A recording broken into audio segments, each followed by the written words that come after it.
آج ہم پاکستان کے وفاقی بجٹ 2025-26 پر بات کر رہے ہیں۔ یہ حال ہی میں وزیر خزانہ محمد اورنگزیب صاحب نے پیش کیا۔ جی ہمارے پاس مختلف ذرائع سے تفصیلات ہیں، تو مقصد یہ ہے کہ اہم نکات کو سمجھا جائے، ان کے اثرات کیا ہو سکتے ہیں۔ بالکل، اور یہ دیکھنا کہ حکومت نے آپ نے جیسے کہا سیکیورٹی، معیشت اور عوامی توقعات میں توازن کیسے قائم کرنے کی کوشش کی ہے، یہ ایک مشکل کام ہوتا ہے۔ صحیح، تو کہاں سے شروع کریں؟ بجٹ کے سائز سے؟ ہاں، وہیں سے دیکھتے ہیں مجموعی حجم کیا ہے اس دفعہ۔ بتایا جا رہا ہے کہ کل حجم 17.57 ٹریلین روپے ہے۔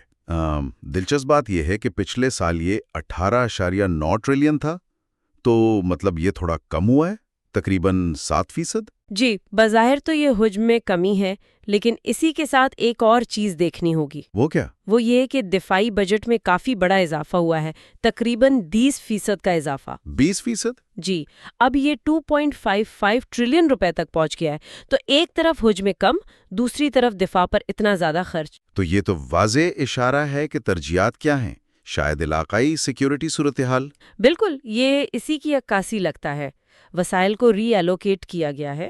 ٹھیک ہے، اچھا اب معاشی اہداف پر آتے ہیں۔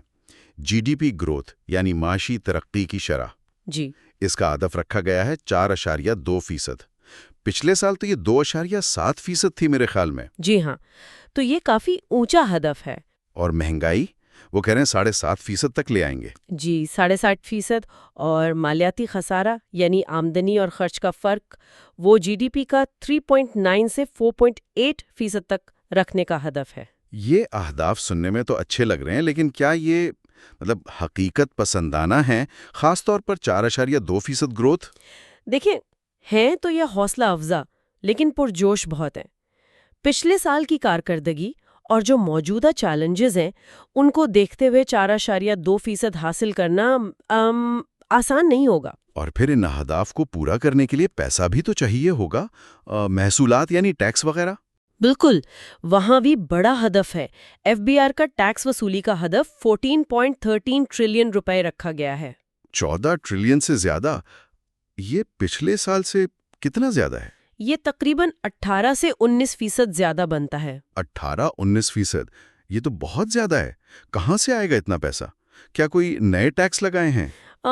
نہیں، براہ راست کوئی نیا ٹیکس تو نہیں لگایا گیا، لیکن جو موجودہ ٹیکس ہے ان کا دائرہ کار بڑھانے کی کوشش ہے۔ اچھا، کیسے؟ جیسے زرعی آمدنی ہے، ریئل اسٹیٹ، ریٹیل یعنی جو دکاندار ہیں، اور ڈیجیٹل اکانومی، ان پر ٹیکس بڑھایا گیا ہے، یا یوں کہیں کہ وصولی کو بہتر کیا جا رہا ہے۔ اور ٹیکس چوری روکنے پر بہت زور ہے۔ اس کے لیے وہ کیا کہتے ہیں، آرٹیفیشل انٹیلیجنس AI استعمال کر کے آڈٹ کریں گے۔ ای انوائسنگ لازمی کی جا رہی ہے۔ یعنی ٹیکنالوجی کا استعمال۔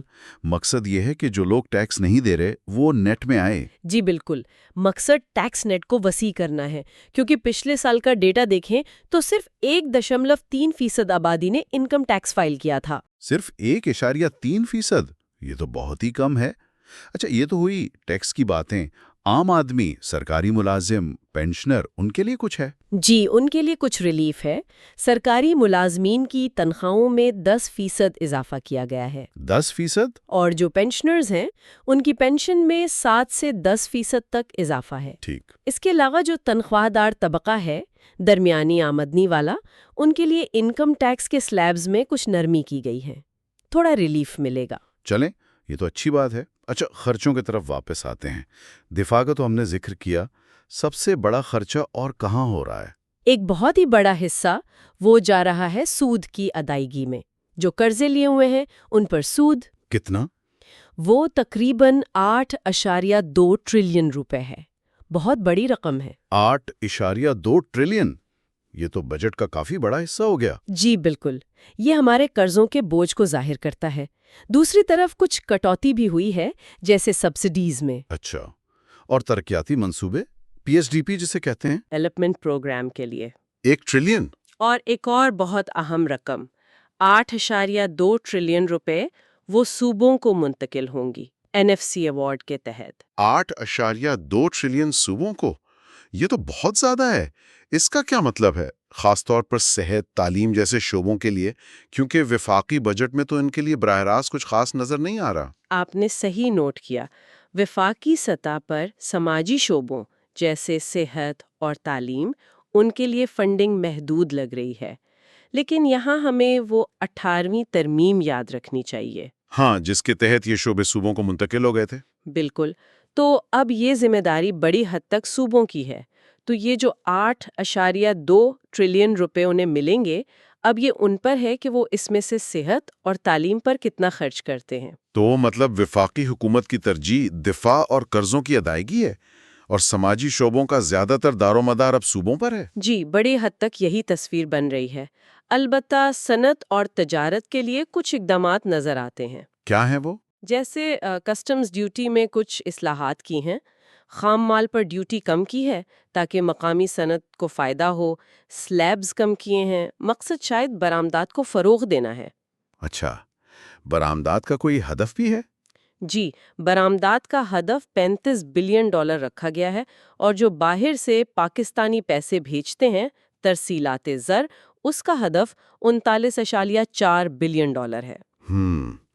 تو یہ سب سن کر ایسا لگتا ہے کہ حکومت کافی مشکل راستے پر چلنے کی کوشش کر رہی ہے. ایک طرف معیشت کو سنبھالنا ہے، ٹیکس بڑھانے ہیں، دوسری طرف دفاعی ضرورتیں ہیں، عوام کو بھی کچھ دینا ہے. خطرات تو ہوں گے اس میں؟ بالکل ہے. سب سے بڑا خطرہ تو یہی ہے کہ یہ جو ٹیکس وصولی کے بڑے اہداف ہیں، کیا یہ پورے ہو پائیں گے؟ ہاں، 18-19% اضافہ معمولی نہیں ہے. جی، اگر یہ پورے نہ ہوئے تو پھر مالیاتی خسارہ ہدف سے بڑھ جائے گا.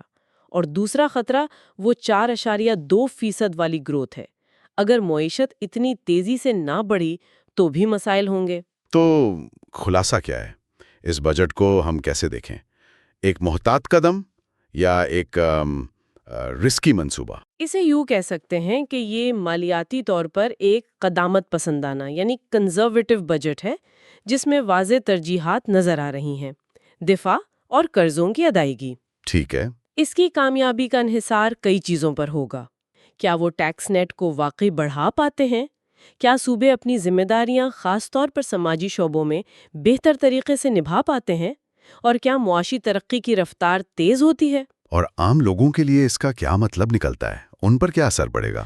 دیکھیں، عام شہریوں کو شاید ترقیاتی منصوبوں میں کمی محسوس ہو. سڑکیں، پل وغیرہ شاید کم بنے. جو لوگ ٹیکس دیتے ہیں ان پر نگرانی سخت ہو سکتی ہے، جیسے وہ AI آڈٹ وغیرہ. لیکن دوسری طرف جو کاروباری طبقہ ہے، خاص طور پر جو درآمدات یا برآمدات سے وابستہ ہیں، انہیں شاید کسٹمز ڈیوٹی میں تبدیلیوں سے کچھ آسانی ہو، ایز آف ڈوئنگ بزنس بہتر ہو. ٹھیک ہے. تو یہ تھا وفاقی بجٹ 2025-26 کا ایک تفصیلی جائزہ. بہت سے اہداف، کچھ امیدیں اور کئی چیلنجز. بالکل.